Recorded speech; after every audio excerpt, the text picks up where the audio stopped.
미녀와 순정남 드라마 38화가 방송되었습니다. 김지영의 기억이 거의 다 돌아왔는데요.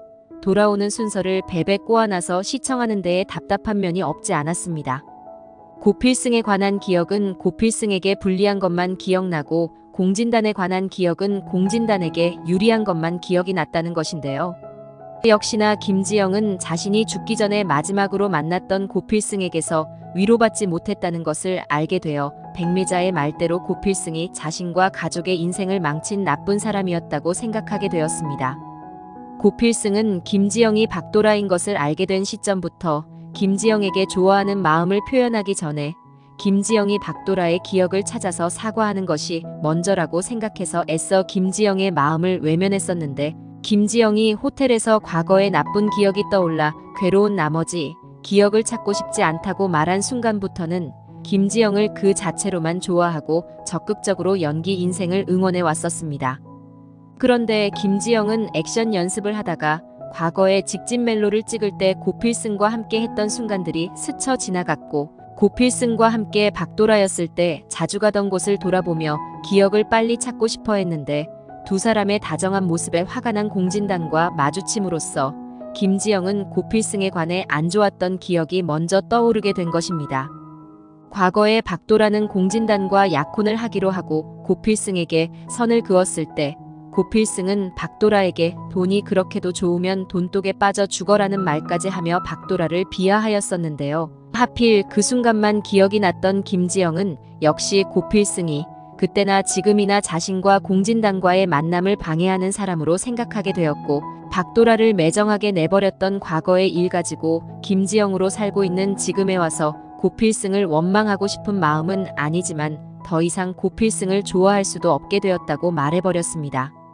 김지영과 고필승 사이에 냉랭한 분위기가 이어지는 가운데 김지영은 비오던 날 공진단과의 기억도 떠오르게 되는데, 공진단은 박도라를 처음 만났던 순간부터 박도라에게 반했기 때문에 초반에 잘해주었던 기억이 살아났고, 김지영은 공진단이 자신의 약혼자였다는 백미자의 말을 철석같이 믿게 되었습니다. 김지영은 공진단의 순수한 마음을 몰라줬다면서 공진단을 집으로 초대하기까지 하였고, 백미자는 잠시 김지영과 공진단의 사이가 틀어질 뻔하여 가슴 졸였지만 다시 좋아진 걸 보니 비단 방석에 앉은 기분이 되었습니다. 정말 이대로 몇 회차 동안 김지영이 공진단과 잘 되고 공진단이 김지영에게 제의한 대로 둘이 주말에 어디 2박 3일로 여행을 가서 하룻밤이라도 보내게 되면 어쩌나 속이 터지기 일보 직전이었는데, 김지영이 고필승에게 다시는 돌아갈 수 없는 실수를 겪기 전에 다행히도 김지영의 기억 중 중요한 대목이 살아나서 김지영은 고필승과 공진단의 참모습을 완전히 알게 되었습니다. 역시나 예상한 대로 김지영은 박도라일 때 공진단과 함께 강화도 별장에서 겪었던 상황과 같은 장면을 촬영하다가 기억이 돌아온 것이었는데요. 올림픽 이전에 예고한 장면이 38화 끝에서나 볼 수 있었습니다.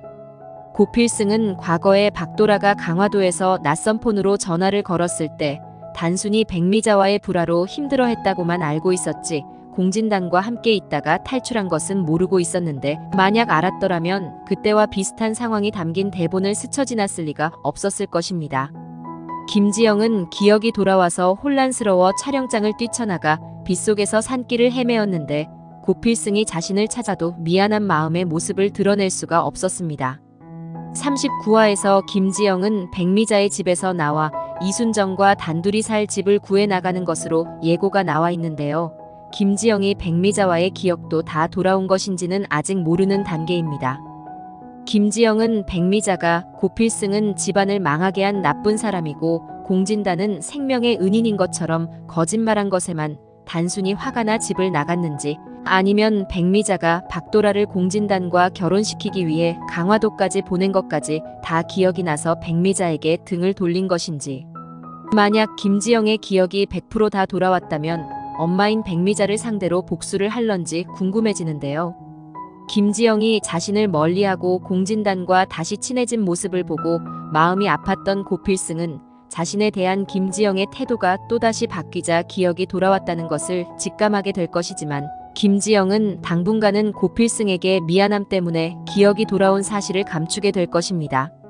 39화 예고에서 가장 눈길을 주목하는 것은 공진택이 장수연과 함께 교통사고를 당하는 장면이 될 수가 있겠는데요. 공진택은 37화에서 오른 팔을 다친 후로 장수연의 도움을 받음으로써 심리적으로는 장수연이 자신을 배신했다는 생각에 아직도 너무 밉지만 신체적으로는 오히려 더 가까워져서 자신의 의지와는 다르게 장수연에 대한 마음을 열게 되어 이혼을 취소하기까지 했었고, 38화에서는 고필승을 집으로 초대를 하여 마치 한 가족처럼 지내는 모습을 보였습니다. 이 모습을 누구보다도 싫어하는 사람들.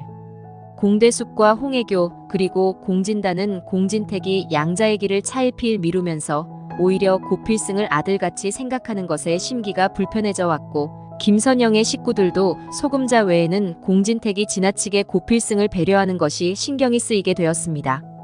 소금자의 머릿속에는 오로지 재벌이라면 피 한 방울 안 섞인 사람이 고필승을 양자로 데려간다 해도 버선발로 반기며 좋다고 할 사람인데요. 김선영은 고명동의 말처럼 아들 나눠 갖는 기분이라 고필승이 공진택의 집에 자주 드나드는 것이 마음이 불편해져 왔고, 생활 형편이 차이가 나도 너무 차이가 나는 공진택 집안에서 고필승을 정말 아들로 삼자고 법적으로 호적 변경을 요구하고 나서는 날이 오지나 않을까 걱정이 되었습니다. 김선영의 가족들은 현재 공진택이 후계자를 위해 양자 논의를 앞두고 있다는 것을 모르고 있는 상태인데요. 이런 상황에서 공진택과 장수연이 교통사고를 당했으니 앞으로 이 문제가 급속도로 전개될 것인데, 김선영이 장수연과 또 한 번 등을 지게 될지, 소금자의 입방아에 현혹되어 고필승을 양자로 넘겨줄지 궁금해집니다. 소금자가 양자 소식을 듣기만 하면 공마리를 꼬셔서라도 고필승을 공진택의 양자로 보내기 위해 발벗고 나설 것입니다. 공대숙은 공진단을 공진택의 양자로 올리기 위해 매일같이 닥달을 하지만 공진택은 동생을 양자로 들인다는 것이 아무래도 선뜻 마음이 나서지 않고, 장수연과 이혼도 철회한 상황에 장수연의 동의 없이는 아무나 양자를 들릴 수도 없는데, 장수연은 공진단의 인성을 누구보다도 잘 알고 있는 사람이라 절대로 공진단을 양자로 들이면 안 된다고 반대를 할 것이고, 공진단이 공마리의 친오빠가 된다는 것은 상상도 하기 싫은 일일 것입니다. 하지만 집안의 가장 큰 어른인 공대숙의 결정이 가장 영향력이 크기 때문에 홍혜교는 공진단이 공씨 집안의 핏줄이 아닌 것을 감추면서 공대숙이 밀어붙이는 대로 일이 진행되기를 기다리고 있었습니다. 홍혜교는 공진단의 친부인 진상구가 자꾸 공진단을 직접 만나서 유전자 검사를 하겠다고 고집을 피우자 어쩔 수 없이 공진단이 진상구의 아들이란 것을 실토하고 말았는데요. 두 사람은 공진단이 양자로 들어갈 때까지 비밀로 하기로 약속을 하고, 진상구는 필리핀으로 가는 것을 일단 중지하게 되었습니다. 하지만 꼬리가 길면 잡힌다고 아무리 두 사람이 비밀로 한다고 해도 김선영의 집에 새들어 사는 진상구의 정체가 아무에게도 들키지 않고 살아갈 수는 없을 것이기에 진상구의 실수로 공진단이 양자가 될 기회를 놓쳐버릴 수 있을 것이란 생각이 들어서 앞선 리뷰에서는 공진단이 교통사고가 나는 상황을 예상해 본 것이었는데, 39화에서 엉뚱하게 공진택이 교통사고가 나버리네요. 공진택은 왜 교통사고가 난 것일까요? 드라마에서 교통사고는 이유 없이 나는 경우는 보기가 쉽지 않은데요. 공진단이 양자로 들어가느냐 마느냐 하는 상황에서 난 교통사고라 그냥 자연스럽게 일어난 사고는 아닌 것 같습니다.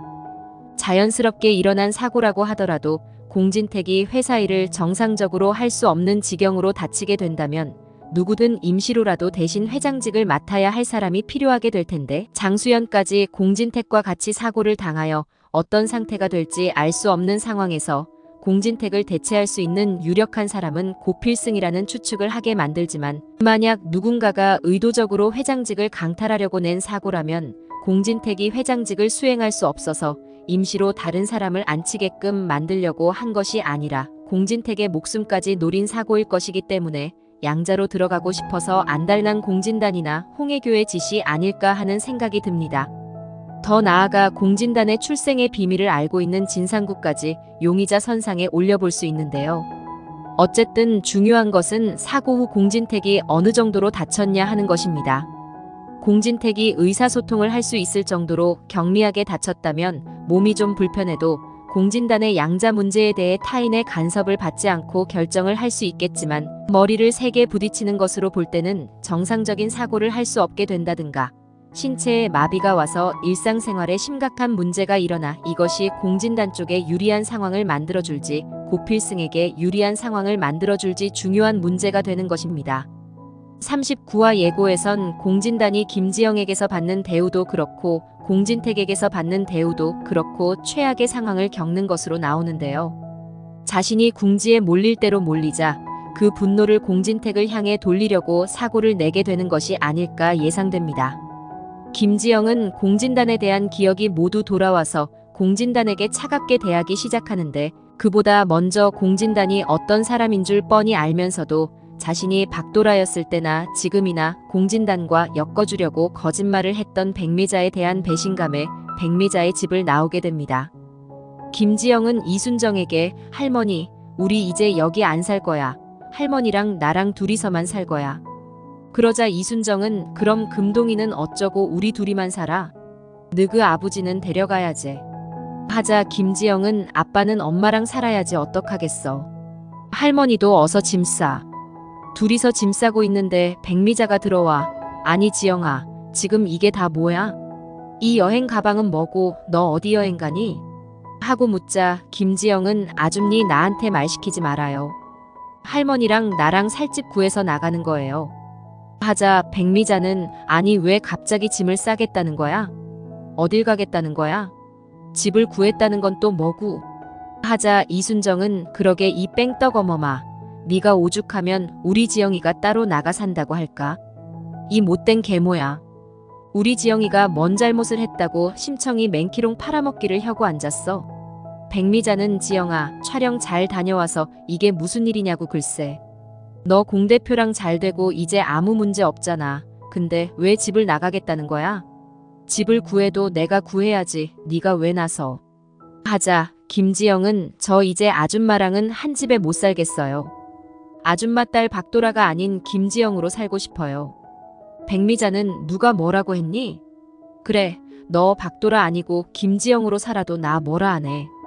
억지로 기억 찾을 필요 없이 계속 김지영으로 살아도 이 엄마는 안 서운하다니깐. 아줌마로 계속 부른다고 뭐라 한 적도 없잖아. 근데 왜 짐을 싼다는 건데? 김지영은 저는 더 이상 아줌마를 믿을 수가 없어요. 아줌마가 정말 내 엄마가 맞는지도 모르겠어요. 하자 박도식은 지영아. 너 또 왜 그래? 오빠가 다 설명했잖아. 그래도 엄만데 어떻게 해. 아무리 미워도 한 집에 살아야지. 이렇게 나가면 어쩌자는 거야. 지영아 오빠가 더 잘할게. 나가지 마라. 하자 김지영은 오빠한테는 정말 미안해. 하지만 난 더 이상 아줌마 얼굴 볼 자신이 없어. 김지영은 이순정을 데리고 나가버렸고 박도식과 백미자는 영문도 모른 채 뒤따라가며 이름을 불러보지만 김지영은 뒤도 돌아보지 않습니다. 김지영은 새로 구한 집에 이순정을 데리고 갔고 이순정은 아이고 이제야 살 것 같네. 그 부려시 얼굴 볼 때마다 체해서 밥도 잘 안 내려가드만 이제 지영이랑 둘이서만 여기 산다는 것이지. 아이고 하느님 우리 지영이가 돈 많이 벌어서 이 할매한테 집도 사주고 참말로 이런 효녀가 없다니께요. 이순정은 기분이 좋아서 노래를 부르고 김지영은 다시는 백미자와 만나지 않겠다고 다짐합니다. 한편 공진단은 김지영이 뜻밖에도 마음을 열고 적극적으로 다가와 주니 이때를 놓칠세라 프로포즈 하기로 마음을 먹는데요. 공진단은 김지영을 불러 지영씨, 나 정말 요즘같이 신나는 날도 없어요.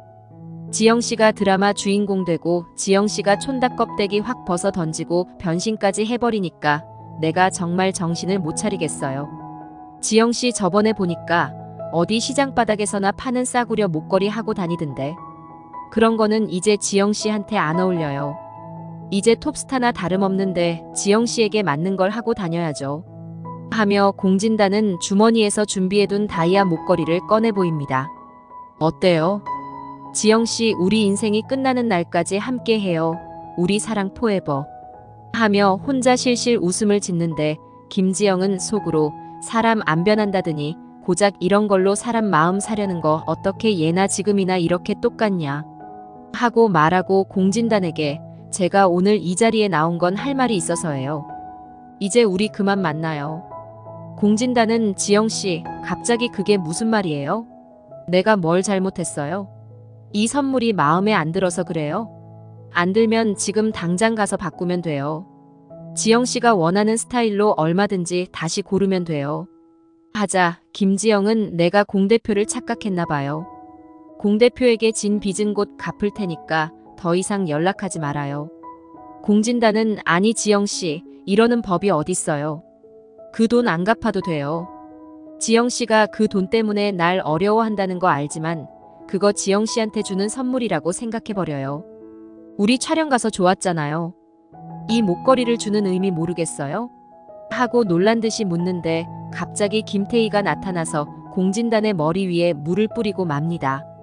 공진단은 놀라서 옆을 올려다보는데 김태희는 이런 쓰레기 인간 뭐 둘이서 좋았다고? 너 나 몰래 저 여자랑 여행 다니고 그러고 놀았니? 너 참 개차반이구나. 내가 너 불쌍해서 허물도 덮어주고 결혼까지 결심했는데 드레스 다 맞춰놓고 결혼 며칠 남겨두고 여기서 이러고 쳐놀고 있어. 나 이번 일은 도저히 그냥 못 넘어가. 나 이 일 고모님께 다 말하고 손해배상 청구할 거야. 사기죄로 너 콩밥 먹게 할 거라고. 하고 소리 지르고 나가버리자 주변 사람들은 다 공진단을 쳐다보고 공진단은 김지영에게 지영씨 잠깐만 저 여자 나랑 아무 상관없는 여자야. 오해하지 말아요. 하며 초조해했고 김지영은 그 목걸이 주인이 무척 화가 나신 것 같은데 어서 따라가 보시죠. 하고 자리를 일어나 가버립니다. 공진단은 김태희를 따라가 태희씨 뭔가 오해하고 있어요. 이 일 고모님께만은 제발 말하지 말아요. 하자 김태희는 왜요? 고모님께 말하면 진단씨가 큰일이 난다는 거 알기는 아나 보죠? 그러면 행동을 알아서 잘해야지. 나한테 그런 더러운 꼴을 보여요? 김지영이란 여자 아직도 못 잊고 있었어요? 그럼 그 여자랑 잘 살아봐요. 난 당신 같은 쓰레기 필요 없으니까. 곧 소송장 들어갈 거니 그렇게 알아요. 공진단은 태희씨 내가 태희씨가 원하는 대로 다 들어줄 테니 제발 고모님한테만은 비밀로 해줘요. 우리 엔젤 투자 달라면 줄게요. 제발요. 김태희는 아무리 결혼이 사업이라지만 그래도 공진단을 믿고 결혼 날짜만 기다리고 있었는데 공진단이 배신을 하자 도저히 참을 수 없었고 엔젤 투자 지분을 50%를 달라고 합니다. 공진단은 어쩔 수 없이 김태희에게 지분을 넘겨주었고 엔젤 투자는 경영난이 오게 되는데 공진택은 공진단이 갈수록 사업이 부진하자 이래 가지고서야 APP 그룹 후계자가 될 수 있겠나 걱정이 앞섭니다. 공진택은 공진단에게 너 도대체 뭐하고 다니는 놈이야? 도대체 어디를 투자하고 다니길래 수익은 없고 매번 이 모양이야? 너 내 양자가 되면 그냥 회장 자리에 올라갈 줄 알고 탱자탱자 하는가 본데 우리 아버지 그리고 고모님이 이렇게 아끼시는 우리 회사를 너한테 맡기다가는 3년도 못 가서 부도날 거야. 이거 봐. 2분기 실적이 이게 뭐야. 어디다가 돈을 뿌리고 다닌 거야? 공진단은 형님도 참 제가 무슨 한량입니까? 돈을 뿌리고 다니다니요. 투자회사가 다 그렇지요 뭐. 잘 될 때도 있고 안 될 때도 있고 형님이 더 잘하시면서 그래요. 하자 공진택은 이번 손실은 역대급이잖아. 너 이거 어떡할 거야? 이 큰 손실 다 어떡할 거냐고. 공진단은 김태희의 입을 막느라 어쩔 수 없이 회사 자금에 구멍을 낼 수밖에 없었지만 양자가 되기만 한다면 다시 메꿀 수 있다고 자만합니다. 홍혜교는 공진단에게 진단이 너 공 회장한테 잘 보여도 모자랄 판에 이렇게 큰 잘못을 하면 어쩌자는 거야? 너 도대체 일을 어떻게 하고 다니는 거야? 공진단은 엄마까지 왜 이래? 내가 아무렴 허튼데 돈을 쏟아부었을까봐 그래. 다 사업하느라 썼어. 걱정 마. 홍혜교는 어떻게 걱정이 안 되니? 엄마는 네가 공 회장 양자가 되기만을 바라보고 사는데 이런 약점이 자꾸 잡히면 곤란하니까 하는 소리지. 안 그래도 요즘 공 회장이 부쩍 고필승한테 꽂혀서 이 엄마가 불안해 죽겠는데 저러다가 공 회장이 고필승을 양자로 드리겠다고 마음먹으면 어쩌려고 그래. 공진단은 엄마 말도 안 되는 소리는 하지도 마. 우리 핏줄도 아닌 고필승을 양자로 드린다고? 그건 고모님이 절대로 허락 못 하시잖아. 고모님이 계시는 한 APP 그룹은 내 거라고. 공진단의 말에 홍혜교는 속으로 진단아, 사실 너 공씨 집안 핏줄 아니야. 내가 나중에 다 얘기해주겠지만 지금은 안 돼. 네가 양자로 들어가고 회장이 되면 그때 다 얘기해줄게. 공진단은 홍혜교 앞에서는 큰 소리 쳤지만 내심 불안하긴 한데요. 하루가 다르게 집에 들락거리는 고필승이 신경 쓰이고 공마리는 수십 년같이 한 집에 산 삼촌은 바퀴벌레 보듯이 하면서 몇 년 보지도 않은 고필승은 왕자 대접을 해주니 약이 오를 지경입니다.